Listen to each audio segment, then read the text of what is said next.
मीरा भाईंदरमध्ये रस्ते, चौक आणि वस्तूंच्या प्रस्तावित नामकरणावरून मीरा भाईंदर महानगरपालिकेत रंगलेला वाद अखेर सत्ताधारी भाजपनेच प्रस्ताव नामंजूर केल्याने थांबला.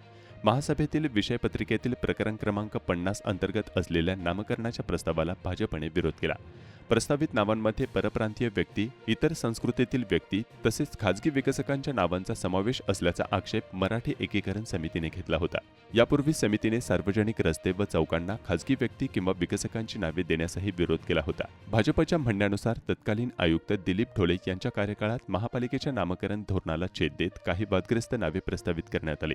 यामध्ये शांती स्टार बिल्डर्स, श्री अमित रमेश शाह चौक, श्री गुरु जंभेश्वर चौक, महाराजा अग्रसेन मार्ग आणि कासम परमार मार्ग यांचा समावेश होता. दरम्यान महासभेने अशाच प्रकारची आणखी संशयास्पद किंवा धोरणाला छेद देणारी नामकरणाची प्रकरणे आहेत का याचीही पडताळणी करण्याचा निर्णय घेतला आहे. त्यामुळे जुन्या नामकरण प्रस्तावांची पुन्हा छाननी होण्याची शक्यता आहे. स्थानिक इतिहास, महाराष्ट्राची संस्कृती, समाजसुधारक, स्वातंत्र्य सैनिक आणि भूमिपुत्रांच्या योगदानाचा विचार करूनच नामकरण करावे अशी मागणी मराठी एकीकरण समितीने केली आहे.